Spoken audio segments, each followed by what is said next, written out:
may join us today.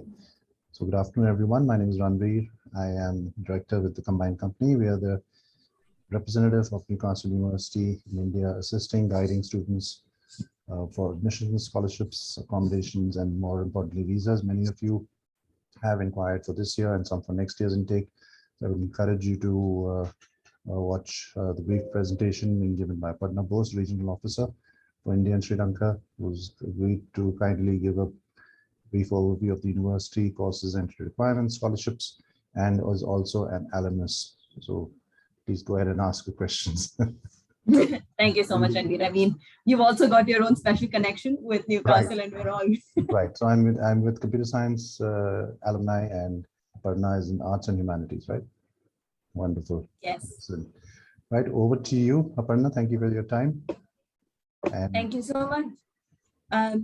Once again, welcome to everybody who's tuned in. Thank you so much for joining. If you have any questions at all during the session, please feel free to put them in the Q&A box. We've got members of the team from the combined company who might be able to answer some questions while the session's going on, or I'll just answer them towards the end. I'm hopeful that we're able to do a more interactive session. Yeah. Great. I'll also start with a short video, and just to introduce you to the university. You took a tour of the campus earlier, but for those of you joining in now, just a little welcome to our university.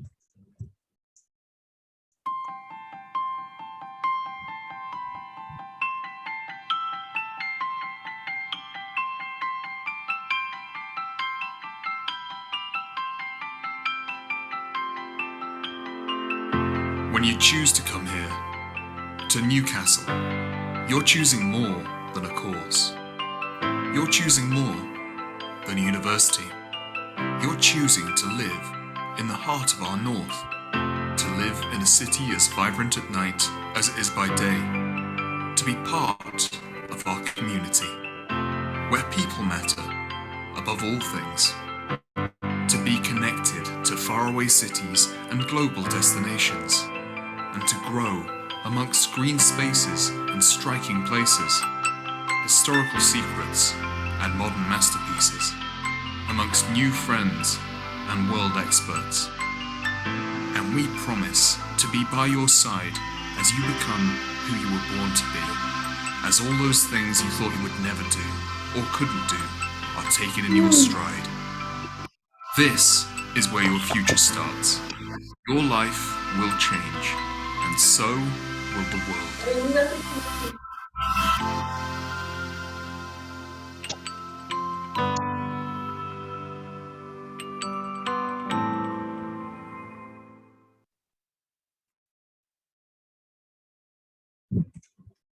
Hey, hopefully you will be inspired by this video, this conversation, further conversations with our colleagues with Combined Co, to come and think of Newcastle as your destination to study. I'm just going to share my screen for a quick presentation. I promise you it's not too wordy. I've got lots of pictures and I'll just talk through it. And that should help you understand a bit about the university and what we have to offer for our students. Let me just share my screen again. Ranveer, if you could confirm you're seeing the correct screen. Absolutely. It says welcome to Newcastle. Perfect. Right. I know I've said the hour ahead. I won't take the whole hour, but I'd just like to go over where we are, who we are as a university, the city. Oh, I'm sorry, if I could please ask those on the call to mute. Thank you. A little bit about our faculty's entry requirements, places you might live at. If you were part of this session a bit earlier, if you joined before time, you would have seen a tour of our campus as well. The career service that we have for our students, what student life is like, as well as important things, how do you apply? And then we'll start with our question and answers. But just to kick it off, Newcastle is located in the northeast of England. X marks the spot. We're along the border of England and Scotland, about an hour and a half away from Edinburgh, 3 hours from London. We're actually on the main train line that connects the north and south of the country. So there's a train from Newcastle, both north and south, every 15 minutes. It's very well connected to the rest of the UK as well as worldwide. We've got our own international airport, and it's very convenient for students to fly to Newcastle from India. So in terms of the biggest flights, they go via London, Paris, Amsterdam, Frankfurt, Dubai, Munich. It's very convenient for students such as yourself to get to Newcastle. You don't need to go to London and then take a train up. You can come directly to Newcastle. As a university, we're very proud of our global community. We have more than 120 nationalities represented with more than 5,000 international students. 25% of our staff are also from outside the UK, and we have 3 campuses. Our main one in Newcastle, we've got a medical school in Malaysia and a research institute in Singapore with the National Institute of Singapore. Why choose us? There's a number of reasons why Newcastle is a QS 5-star university. We are 134th in the QS World Rankings, top 10 in the UK for graduate prospects, globally connected to more than 250,000 worldwide alumni, and a founding member of the Russell Group. With the Teaching Excellence Framework, we've got the Gold Award, as well as we're joint first for affordability in the UK. A brand new ranking that's not actually on the slide is that Times Higher actually ranked us first in the UK for our impact on sustainability. We also have good links, strong links with employers, with multinational businesses such as Siemens, PwC, IBM, Enterprise, and so on. To give you an idea about the kind of subjects that we do really rank quite highly in, we've got more than 39 subjects in top 20, of which 24 are in the top 5. A few of them are listed here. And as you can see, it covers everything from psychology, medical science, art and design, communication, engineering, marketing, your earth and marine science courses. So it's a whole range of programs that we offer and are really good at and are recognized for basically our expertise in these subject areas. Newcastle is quite a compact and lively student city. It has been voted amongst one of the best student cities in the UK, one of the most affordable ones. There's discounts everywhere for students on your student ID. It is also one of the safest and friendliest cities in England. We'll talk a bit more about how we are a compact city, but there's lots of things for students to get involved with, whether it's going to the movies, to the theater, watching live performances, music, sport, dance, whatever is your interest. And we're very well connected. We spoke about how we're connected to the rest of the country and the world, but even in the city itself, we've got really strong metro and bus links connecting different parts of the city. It is also one of the driest cities in the UK, which might not mean too much to us while we're sitting in India. But when you're in some cities where it rains about 200 days in a year, it matters quite a lot. It rains less in Newcastle than it does in Seattle, in DC, in Rio. So even worldwide, we're quite good in terms of the populous cities. We've got a pretty defined season. Makes living there a lot more enjoyable.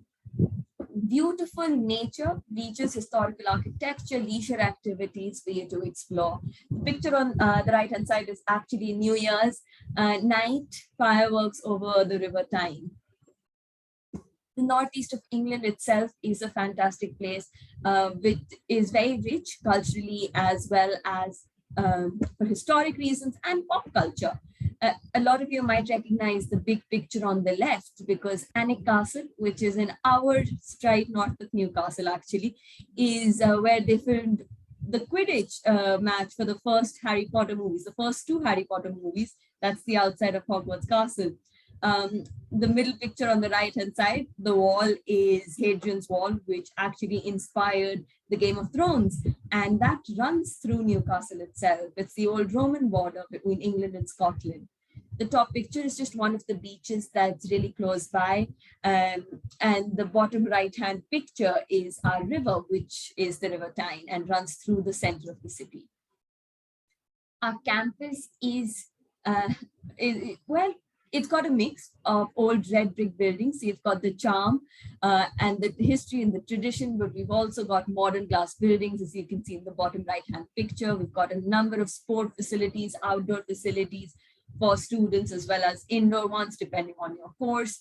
And students have the access, you would as a student have access to both sorts, both your old red brick buildings and the modern glass ones, which some of them are living laboratories. The building itself is a living laboratory. The picture on the right hand side is actually our business school, and the half building picture that you can see here, the white structure, is St. James's Park, which is Newcastle United's football stadium. It's right across the street from our business school. University is divided into 3 faculties. Each of these faculties have a number of schools within them, and these schools offer the courses that you apply for. So we've got 3 main faculties covering everything from humanities, social sciences, science, agriculture, engineering, and our medical school. Within our Faculty of Humanities and Social Sciences, it is our largest faculty, and we've got 10 schools covering all sorts of subject areas: architecture, arts and cultures, if you're looking to study media or communication, languages, your social sciences, law, business, philosophy. Something quite that we're quite proud of is that our business school is triple accredited. There are less than 1%, less than 100 business schools worldwide that hold this triple accreditation. We're accredited by AACSP, an American accreditation, EQUIS, a European accreditation, and AMBA, the Association of MBAs. What that means is that our graduates from the business school graduate with a degree that's recognized in most parts of the world. Our law school is also accredited and recognized by the Bar Council of India. So if you're looking to do a course in law, you're looking to do an LLB at Newcastle, you can practice back home in India should you choose to. Our Faculty of Medical Sciences is our oldest faculty. We started off as a medical school. We ranked 2nd in the UK for anatomy and physiology. Our biomedical, biomolecular sciences courses, as well as our suite of MRes programs at PG are very popular and do rank quite highly. In terms of psychology, psychology at Newcastle is taught within our Faculty of Medical Sciences. It's not an arts program. So if you're an undergraduate student who wants to study psychology, please note that you need to have studied at least a science, if not math, in your 12th. At PG, if you've done a BA psychology and you want to do a master's and MSc, that's also perfectly all right.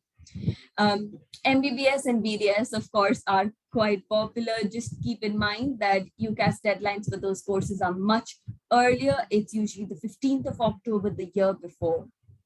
So if you have any questions about these courses, just pop them over in the Q&A box. I'm not going into detail about every one of them because we really will run out of time. Science, agriculture, and engineering, a lot of the subject areas you see here might be familiar. Our School of Computing at the moment is our most popular, especially at postgraduate, because of data science, which is the hot subject area. And at Newcastle, we are the National Innovation Center for Data Science. What that means is that the UK government recognizes our research and our impact in the field of data science. And it is a collaborative hub between industry, research labs, research groups, university staff, and students, where a lot of cutting edge research is carried out within the field of data science and artificial intelligence. And our students within our School of Computing have the opportunity to get involved with, well, cutting edge research that's happening right on campus when you're doing your dissertation. We also offer courses in cloud computing, cybersecurity, game engineering, and software engineering. Within our School of Natural and Environmental Sciences, a whole range of programs that you can see, especially if you're interested in food, sustainability, environmental sciences, or marine science and technology. Math, stats, physics, quite self-explanatory.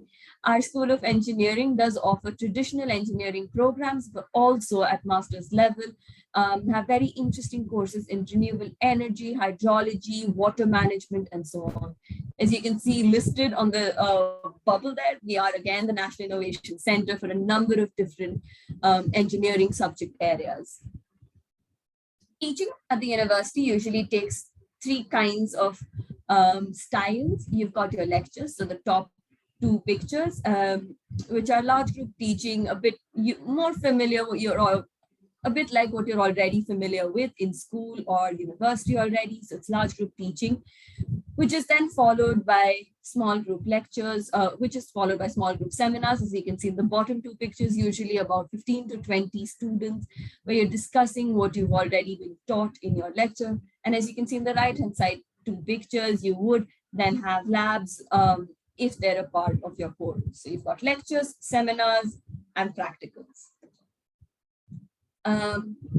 which do depend on subjects. Apart from that, there's a number of different resources that you'd have access to. We've got a number of libraries on campus. Students have 24/7 access to them, as well as access to countless ebooks and e-journals. We've got the Writing Development Center, which helps students get used to academic writing.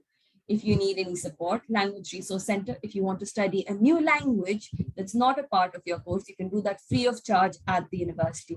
Say, for example, you've applied for public health and you want to study Spanish, you can do Spanish free of charge at the library. We also have a lot of school-specific facilities available for different schools, depending on what it is that you need. For example, Maths Aid or the Culture Lab for our media students, or the Wave and Tide Pool for our marine science students, and all student services at the university, such as our student services, careers, accommodation, visa, are all located centrally in one location, which is the Kingsgate building. For entry requirements at undergraduate, we typically ask for an ABB at A level, 32 in IB, 75 to 80% from Indian boards. Please check the exact entry requirements for your course, because these are just general entry requirements. It does change course by course. So a number of courses will have higher requirements than what is mentioned here. At postgraduate, we typically ask for a 2:1 honors degree equivalent that's between 60 to 65%. And if you're applying for an MRes program, which is a Master of Research, we need a minimum of 75%. As I mentioned earlier, please do look at the course entry, because some courses also do ask for subject-specific requirements. In terms of additional things that you need to provide when you apply, you basically need your personal statement, which is more commonly referred to as your statement of purpose. You need 2 references. They can be academic and or professional. Evidence of English language ability. And we accept a whole range of tests, and I'll talk about that in a few more slides. And if your course requires any entrance exam scores, for example, if you're applying for MBBS or BDS, you need to give the UCAT. If you're applying for an undergraduate course, you also need to give your predicted scores. But otherwise, academic documents, English language, references, personal statement, and then the last 2 are depending on the course you're applying for. Just a bit more clarity, if there are students from other boards, what we accept for English language, if you've got CBSE or ISE, we'll accept 75% in English. In your 12th board, you don't need to sit for any other tests. If you're from GCSE A levels, these are your requirements. If you've done the Cambridge CIE, this is what you would need to provide. And if you're an IB student, this is what we accept. If you're sitting for IELTS, it's usually 6.5 overall that we need for most of our courses. Again, please do check the exact course entry on the website. You'll be able to see what the English language requirement for that particular course is, and get the scores as needed. And we accept a whole range of tests, whether it's IELTS, Pearson test of English, or you're looking to give TOEFL, all of those are fine. In terms of tuition fees, they do vary depending on the subject area. At undergraduate, it ranges between 18,500 to 23,400 pounds. And at postgraduate, goes up to about 25,000 pounds per year. Every course page has the exact tuition fee for that course mentioned on the website. We've got a whole range of scholarships for our students. I'm sorry that the UG should not be mentioned here. This is for both UG and PG, this list. So we've got the Vice Chancellor's International Scholarship, which is a merit-based scholarship and is a partial scholarship of £4,000. Students do not need to make a separate application for this. When you apply to the university, we take a look at your course application. If you meet the requirements for this, we're able to automatically assess your application and put it in your offer if you're a PG, or send you a letter about it if you're a UG student. So as a student, you have nothing to do. We'll do the assessment automatically for every application. As an undergraduate student, if you're awarded the scholarship, it would be for each year of your degree program. So 4,000 in your first year, 4,000 in your second, and 4,000 in your third year. And at PG, again, it covers the duration of your course. Most of our PG programs are 1-year master's degree. The Vice Chancellor's Excellence Scholarship is a competitive scholarship, and it awards you either 50% or 100% of your tuition fee. You can imagine why it is competitive. And to be eligible to apply for this scholarship, students need an offer in hand, whether it's conditional or unconditional. Once you've got an offer, you need to make a separate application for this. Undergraduate students can find a link to apply on the website. Postgraduate students can find the link in their applicant portal itself. Just keep in mind that the deadline for this scholarship is fast approaching. It's just the end of this month. So if you want to apply for this scholarship, have an offer in hand fast. Number of schools also offer subject-specific scholarships of various amounts. Some of these are merit-based, so we would consider you automatically, but majority of them are competitive. For example, our business school offers a whole range of scholarships that are very course-specific, and you can take a look at the website to know which course has what scholarship. We also had a whole scheme for the British Council Women in STEM scholarship, covering STEM subjects. We had the British Council Law and Justice scholarships for our LLM programs. So there's a whole range of scholarships. At this point in time, these are the only two that are still open for 22 intake. For September 23, our scholarship schemes have not yet been announced. We will announce them in the coming months. The schemes do change slightly every year. There is also opportunity for sports scholarship and funding for outstanding athletes, but this is something you apply for once you're already in Newcastle. In terms of cost of living, Newcastle is, as I mentioned earlier, very affordable. Usually, undergraduate students for visa, you'd have to show £9,500 to £10,500 for the year for 9 months of study, and for PG, £12,000 to £13,500 for a year of study. This is what you show for your visa. In reality, our students tend to spend between £700 to £800 per month, which is a lot lower than what we've got listed here.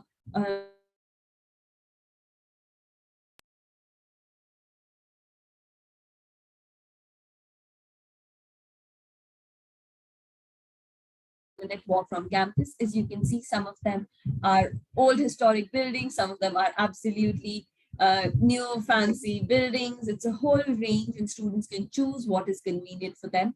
The view in the left hand side picture is right next to the business school, which is the building behind it. This is very close to our medical school, the picture in the middle, and the right hand side pictures are right next to our main campus buildings. So university accommodations in and around university buildings, and students tend to walk everywhere from accommodation to class to into town. It also saves a lot of money because you don't really need to spend time on a bus or a metro. You can if you want to, but most of them are a walking distance. There's a number of choices the students have, so you can choose between catered or self-catered accommodation, between ensuite or shared bathroom facilities, mixed gender, single gender accommodations depending on your preference. We also have separate accommodation for couples, families, and our postgraduate students. Students are not required to share their room with anybody. They're all individual study bedrooms, but you do have these choices in terms of sharing. Rent is usually between £400 to £650 per month. And this would include all bills, so heating, electricity, water, Wi-Fi. You wouldn't need to pay anything extra other than your food charges. At undergraduate, we do have the option for self-catered accommodation. At PG, it's all, at UG, we have an option for catered accommodation, so you can go eat in a mess if you want. At PG, all accommodations are self-catered, but you can still get a mess meal pass if that is something you're looking for. We've got a team within our accommodation service called Res Life, who are there to basically make life in student housing feel more like home. They'll be there to sort of help you out, get used to living in Newcastle. They'll help you understand how things in your accommodation work, but also fun things like, movie nights, game days, culture club, make it feel more like home. So they have a whole range of activities that they're able to offer. As you can see from this map, most of the accommodation, whether university or private, come within this outer circle, and the university is in the center. Students just tend to walk from accommodation to class. We also have an award-winning career service at the university that's there to support students and help them achieve a competitive salary, develop their skills, and also look at worldwide career opportunities. In terms of a career service, it is quite different from a placement cell in an Indian college. The career service supports with CV application checks, advice and guidance on work experience, graduate roles, career planning. There's a lot of sessions and seminars that we organize around how to apply for jobs, around preparing for interviews, internships, skill development workshops. We also invite employers on campus multiple times a year for networking events, master classes, recruitment fairs. There's also business enterprise and startup support for our students. We've got our own job search portal, so students can apply for jobs directly via the career service. We also support students on working part-time, both on campus and off campus. We've got a scheme for students working on campus called Jobs on Campus, JobSoc, where we employ students in a variety of roles, whether it's a student ambassadors, course reps, helping out in one of the libraries, cafes, as a conference assistant, and we also do part-time job fairs. One of the best things about our career service is that students are eligible to make use of its facilities for up to 3 years after graduation as well. So the entire duration of your course, as well as up to 3 years after. Indian graduates in the UK have gone on to work in a whole range of companies, whether it's Accenture, Siemens, NHS, IPS, PwC. If you go on course pages, especially for PG students, you'll be able to find a list of companies where students from your course have gone on to work. For student experience, 1 in 6 in Newcastle is a student, and we've got a 95.6% satisfaction score from our international students. Our students union has more than 250 societies, more than 65 sports clubs. So if there's even amongst this almost 300 strong list of clubs and societies, something that you want to do and we don't already offer, all you need to do is get, say, 4 other friends and you can start your own society. We've also got a brand new refurbished sports center, which is there to support you with performance intramural sport. There's world-class gym, fitness suite. We conduct exercise classes and also have labs for our sport and exercise science, exercise physiology courses. The application process for undergraduate courses is through the UCAS system, which is the Universities and Colleges application system. The deadline for international students is the 30th of June. After that, we go into clearing. The counselor at Combine will be able to help you with your application. For postgraduate applications, you apply directly on our portal through the website itself. Certain courses do have a deadline for application, but majority of our postgraduate courses don't. But we do recommend students apply at least 3 months before the start of term so that you have enough time to go through all the documentation, to the whole process in peace. And with that, a whistle-stop tour of the presentation, and I can see a lot of questions in the chat and in the Q&A, and I will stop my screen share and try to answer all of them. Right, thank you, Panna. Thanks. Will you be doing a Q&A, or do you want me to that's fine. We'll just go through it one by one, I think. I guess Dwarak is ready inquiring about politics. IR didn't mention whether it's undergrad or postgrad.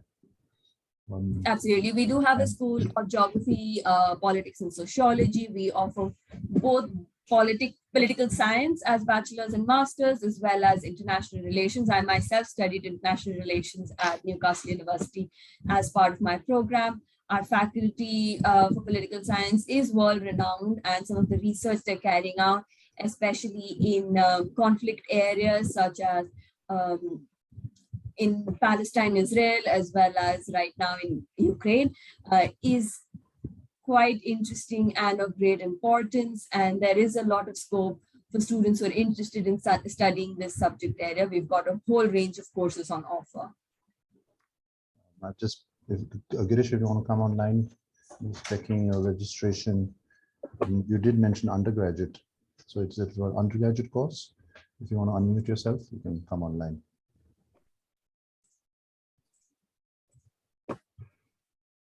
Okay, otherwise I think you've already touched upon the point. The UG course is offering politics and IR for a 3-year degree program. Yes. Right, all right.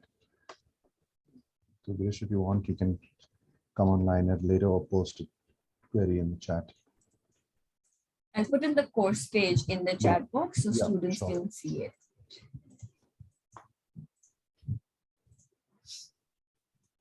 There you go.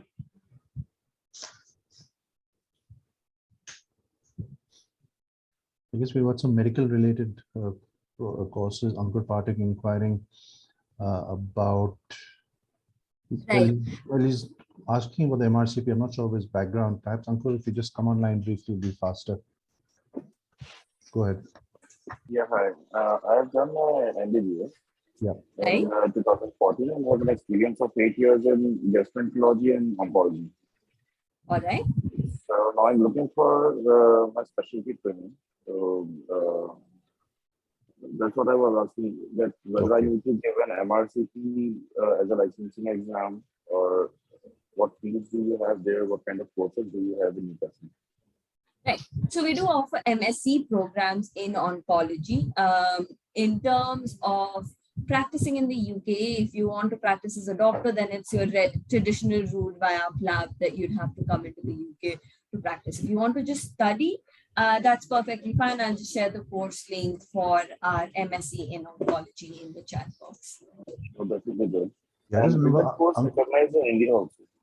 Is it recognized by NCA? Sorry? No, he's asking if Newcastle University MBBS is recognized by the MCI. Yes, It is. Yes. Yes, it is. Okay. Yeah. So just remember, these are academic programs you're doing. So any professional examinations you do with the MRCP or any other Royal College of Physicians related would be directly with them, whereas which could be done in parallel. But you're coming to university to do an academic program, which could be an MS program, for example. Okay. So any other professional exams you do in order to practice in the country would be direct with that professional association or body, which is what a lot of people do anyway. All right. I think based on your profile, you should be eligible if you're MBBS with 8 years experience. What would be the options, Aparna? You've mentioned that in the chat, is it? Yes, so we've got our MSc in oncology. Okay. Okay. So Ankur, have a look at that. And with the MSc program, yeah. So will there be any hands-on, or it is just clinical? It is just surgical classes, or will it be any clinical classes also with hands-on? I'm sorry, I can't hear you. He's asking you, is there any sort of shadowing or clinical exposure to, or is it mainly academic? And what is the kind of learning facilities? A lot of this program is, there will be some amount of shadowing and in terms of real experience, but a majority of it is academic. Yeah. Okay. Right. And that will be the case for any country you go to, because if you're not licensed to practice, you would have to shadow and have access to the RVI, which is one of the largest medical hospitals in the UK. Yes. Which is Newcastle University. Just one more thing. If I join your for MSc Oncology and I get my MRCP done in that 1 year, so are there any courses in Newcastle which they offer after MRCP? No. No. Okay.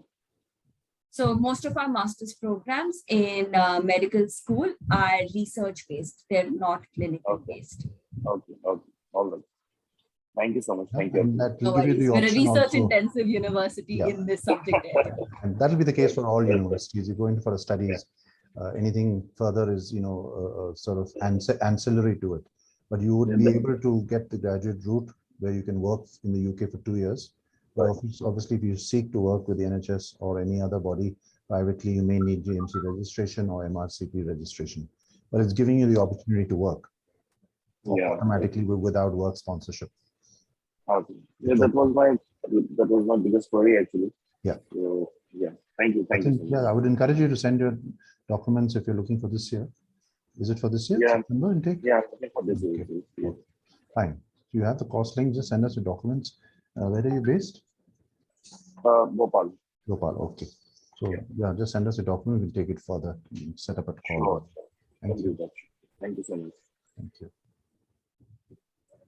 I guess Naina inquiring for art and design masters. Most of our art and design programs are within our School of Architecture. So it's around urban design, architectural design, so advanced architectural design. And if you're looking for the art side of things, then you can look at our MFA, which is Master of Fine Art, where we cover a whole range of different art-related subjects, whether it's painting, sculpture, digital art, whatever it's looking for, it falls within the MFA. So that's art, and then design is urban design, architectural design. I hope that helps, Naina. You want to come online? Naina, go ahead. If you have a further query.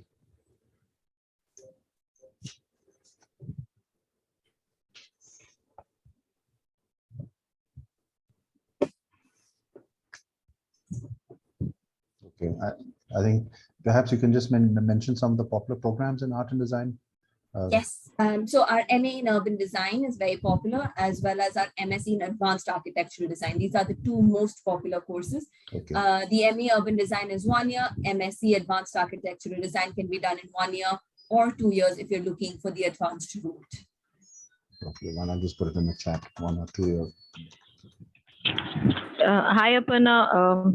Actually, she's looking for MFA, Masters in Fine Arts. She's MFA. my student. MFA. So, Okay. yeah. So our MFA is very much a studio-based program. A majority of the teaching on the course is entirely dependent on the student's area of interest.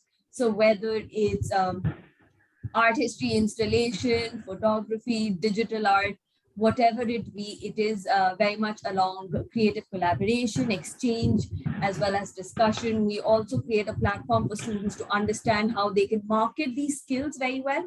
So it's not just teaching you the art side of it, but how do you progress in a career with a fine art degree, and around setting up your own installations, around working with nonprofits, how you make connections and how you create your exhibitions. So those are also things that our MFA covers, not just the art side of things. I'll again share the course link in the chat box. Also, is it still open for this year? I just check. I think we usually want applications by the 31st of May. Okay. We still have some time. Thank you. No worries. All the best. It's Lakshya inquiring about aerospace engineering or anything related Aerospace engineering, we don't offer that in Newcastle. Sorry. Lakshya, right. Is there anything similar? You didn't mention whether it's masters or bachelor's, undergraduate. So we don't, at undergraduate, we do mechanical engineering, and what we find is students usually find if you want to work in the field of aerospace engineering, or you want to go into some sort of specialization like that, it's best when you're doing your bachelor's to do a core mech eng program instead of starting out with a specialization. Yeah. Because you need those skills that are relevant towards mechanical engineering, no matter what new age development in engineering you're going into. All transferable skills across industry. Exactly. Right. Exactly. And the basics in mech eng are that they're your solid foundation. It's like trying to study calculus without having done basic arithmetic or something similar. You need the basics in mechanical engineering. Even if you were studying aerospace engineering at another university and you look at the course content, your first year, 2 years will be the same as a mech eng program because you still need to study all of that. Usually students prefer to do the specialization in their masters. He's looking for masters only. He has already completed his bachelor's. This is Jigar, is it? Okay. Yeah. Yeah, so I think that was the earliest student who entered. Yeah. But let's take Jigar, I guess, masters in aerospace or something similar would Not be at a mechanic Newcastle, program. sorry. Right, all right. So Yes. Jigar, your only option would be Masters in engineering management. Engineering No, management. we do transport planning and engineering management. So it would be with the transport planning side of things. What about mechanical engineering? Yes. So in mechanical engineering, we've got 3 streams in terms of specializations. You can do it with mechatronics, mechanical, or material stream. So depending on your interest, you can pick one of those 3. We also offer different courses, probably not for the students looking for at the moment, around smart systems engineering and around renewable energy. Most of our courses do tend to be towards renewable energy and sustainability across our faculty of engineering. Right. I think that answers this question, because Namban just inquiring about application turnaround time for master's courses, didn't mention the program. Most of our master's program applications are still open. Yeah. It's just if there is a deadline for applications, it will be mentioned on the course page if you go to the how to apply section. But about 98% of our courses don't have a deadline. But we would recommend you apply as early as possible, because there are only so many physical seats we've got on campus. So we wouldn't be able to accept applications or make offers after a point, because we no longer have place on campus for you. Right. So put in your applications as early. Yes. I guess turnaround time would be about 2 to 4 weeks on average. Yes. For the masters. So it's 15 to 20 working days. We try to get it within 15 working days. Yeah, so about 3 weeks. Yes. That.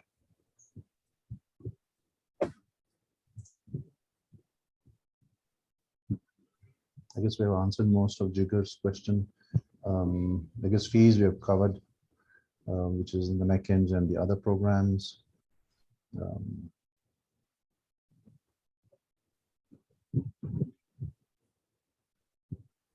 I guess multiple questions around engineering. I've got Ankita's question around PG clinical subjects. Yeah. Ankita, as I mentioned earlier, we don't actually do clinical subjects at Newcastle for PG. So in the UK, normally after students have finished their MBBS, they go into the NHS for first 2 years of foundation. And then you just, all your training that you do is very hands-on within the NHS. So you do it as part of your job. It's on the job training. Clinical PGs aren't the most common program. So even the MD that we offer at Newcastle is not a clinical MD, it's a research based. So we've got a whole range of MRES programs, which cover everything from aging and health, cancer, diabetes, stem cell research, musculoskeletal, as well as regenerative medicine, drug delivery, nanomedicine, but they're all research based programs. They're not clinical programs. So she could pursue MS in a related field. Absolutely. Any MRES program you'd be eligible for. Right. And then simultaneously seek any professional examinations whilst you're doing the program, and still have the option for further work, provided you meet the professional requirements. Absolutely. So Ankita, I would encourage you to send your documents. We can have a look at it and give you a few course options in the chat. There's no MD related courses at Newcastle, right? They're all MS or MRES. Yes, they're all, we do have an MD, but it's again a clinical MD. It's not a clinical MD, it's a research MD. Okay, that'd be 2 years? Or yes. probably? It depends on how long it takes. It can take longer. Okay, all right. And you can do various specializations, is it? All right. I'll just put that in the chat.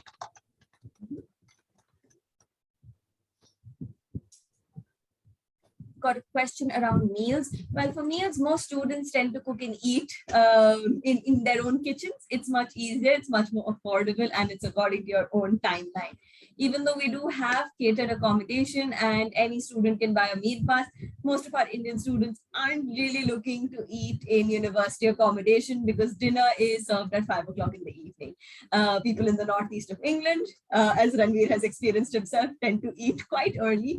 And for us from India, it is a very early meal. It's tea time for us. So students usually prefer to cook and eat their own food. If you're not too comfortable with that, I mean, you can eat out. There's, I think, about 12 restaurants and cafes on campus which serve affordable meals. You can also get ready to eat meals. If you know how to cook, then there's not an issue whatsoever. You'll find all your Indian spices and groceries very easily in all supermarkets near you. So whether it's your dal, chawal, jeera, adrak, garam masala, you'll find it in your close by supermarkets. And we've also got a part of town where you've got all the Asian supermarkets where you'll find Indian brands that you recognize. If you're looking for jaljeera powder or you're looking for frozen gobi paratha, you'll find all of that as well. So don't worry about food, especially because just this year, Newcastle has this restaurant in the city center called My Delhi, and it was voted the UK's best street food restaurant. And it's usually run by a number of Indian students who work part-time there because they get free food at the end of their shifts if there's any left over. So food's not really a problem.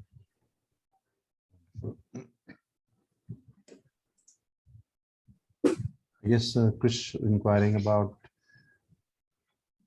applications and regarding to BTech. They're not mentioning any particular course, but I guess technology-oriented courses. Krish, which particular one? Let me just see his inquiry. I think there's a question about from Naman. You've already applied for a master's program. Naman, if you could just send us your student ID, we can take a look and see what the status of your application is. And usually it's 15 to 20 working days if you've provided all your documents. Say you've made an application and we've responded saying, can you please provide X, Y, and Z? Then it will take longer because we're still waiting for additional documentation from your side. Right. Put that in the chat. We've got a question around MBBS course duration and the procedure to apply. Kumudini, MBBS courses in the UK at Newcastle are for 5 years, and you have clinical experience from the very first year onwards, not just the last 3 years of your degree. So you would have shadowing and work opportunities and very hands-on experience in clinical settings from your first year, and it will be there for all throughout the duration of your course. In terms of internships, you will have some that are within the Royal Victoria Infirmary, one of the other hospitals in Newcastle, in clinics, or in the northeast of England.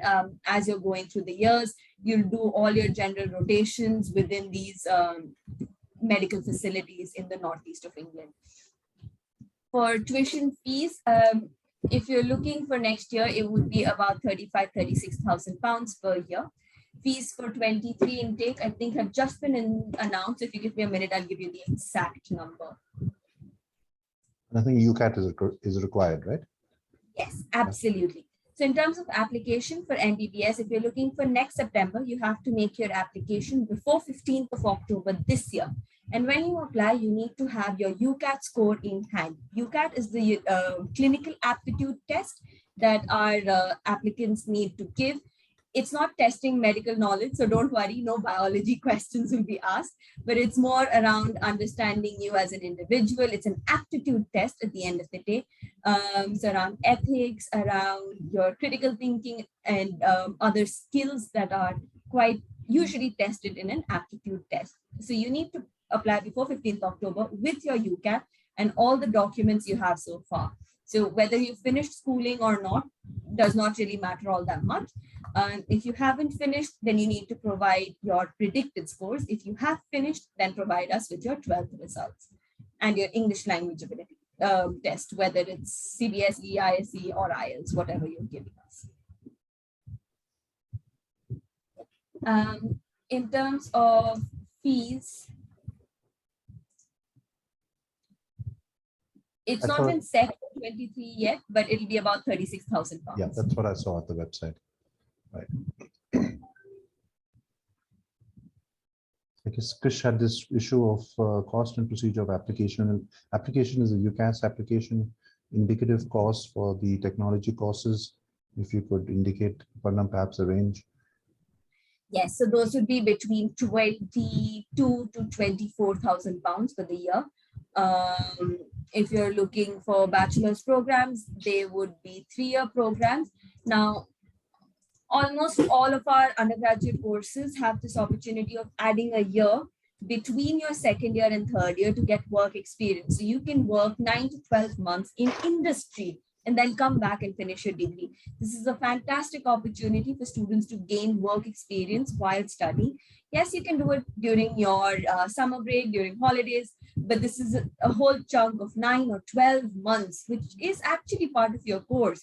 And then your degree also becomes a 4-year course if that is a consideration that you have. And it's great for students, and we've received some amazing feedback because students are then able to, if they've impressed their employers, work in those companies or use that as a stepping stone for further employability options, because they've got experience already when they graduate, when they're a fresher. Right.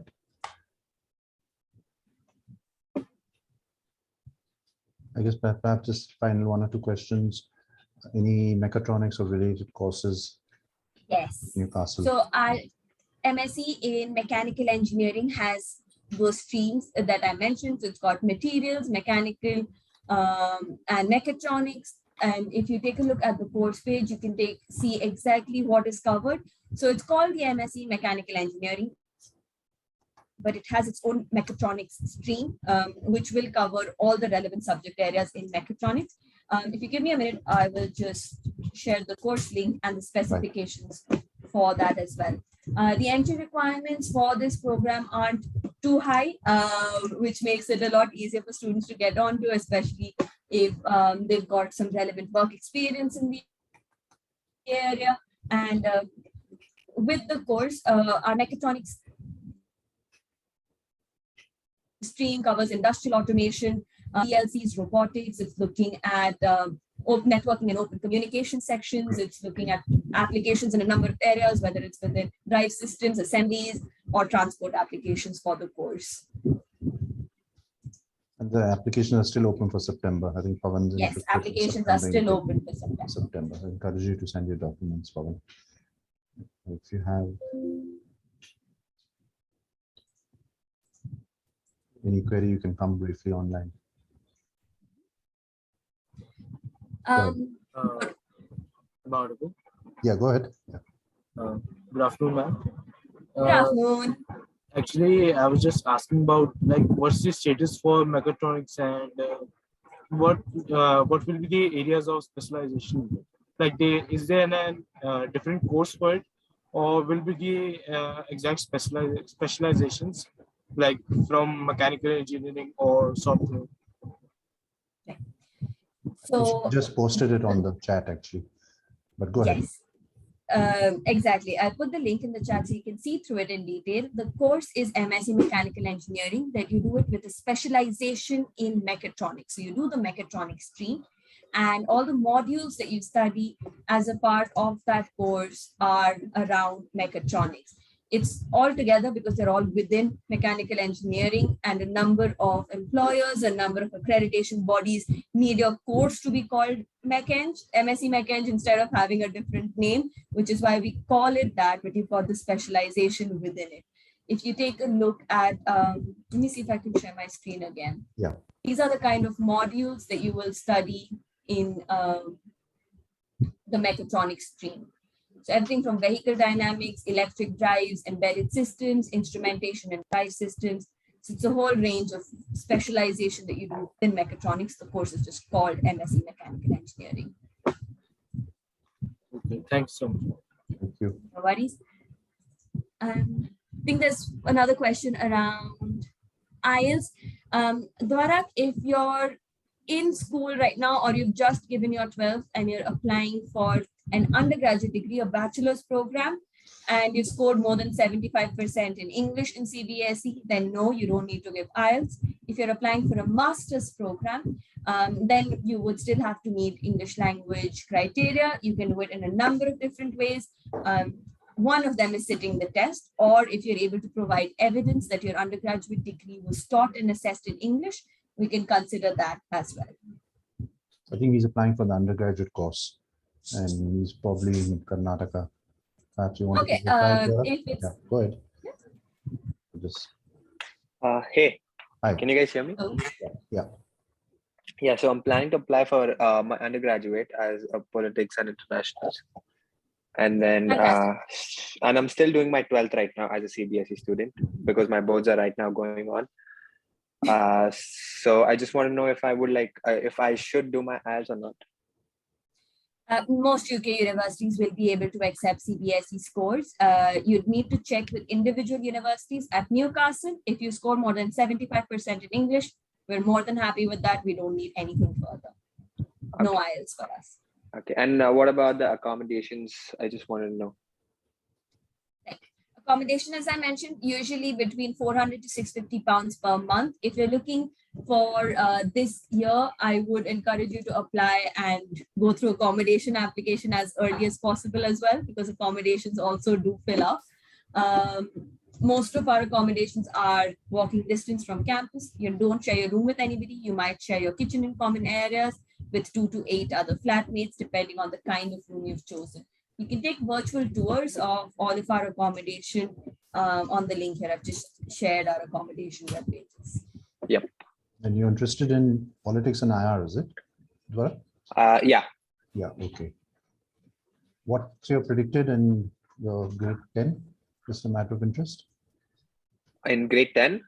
And predicted was, in 12th, I'm expecting 85 to 90. That's right. If you get above 85, you're good to go. Yeah. Have you applied already by UCAS or not? Yeah, I have done it.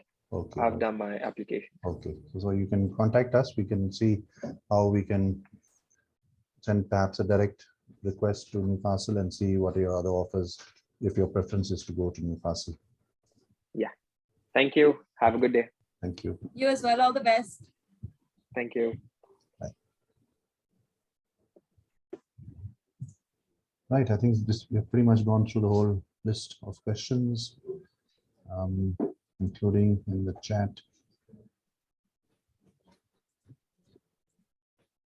Yes, I think we've got all of them. Yeah. I think any final questions, well, sorry, not question, but any final notes, Aparna, on, I guess, application deadlines? You mentioned the courses are still open, but obviously due to high demand this year, especially. And actually more than that, if you want to apply for scholarships, you need to apply early because scholarship deadlines are around the corner. It's just 31st May for both UG and PG, or just the? No, it's I think the 25th of May for PG and UG, the deadline has passed. Okay, okay. But the Vice Chancellor's International Scholarship is open and that will keep on running as long as applications are open. So even if you miss out on the Excellence Scholarship deadline, don't worry, we've still got the International Scholarship that's running. Right, right. Great. I'll put in our email ID in the chat box. Should any of you have any questions, you can get in touch with us. But I would recommend first, in the first instance, speaking to your counselor at the combined company. They will be able to support you every step of the way. It's only on application status and all we'll be able to guide you for your everyday inquiries. They're there. There are official partners in India and do a fantastic job. Right. So please do reach out to them. Right. Okay, thank you very much, Aparna. Thank you for the time, and we'll follow up with all the students and get back to yourselves and encourage everyone to send us your documents. It's in the chat info@combinedco.com. Thank you. Bye. Absolutely. Thank you so much. Have a good day. Stay safe. Bye-bye.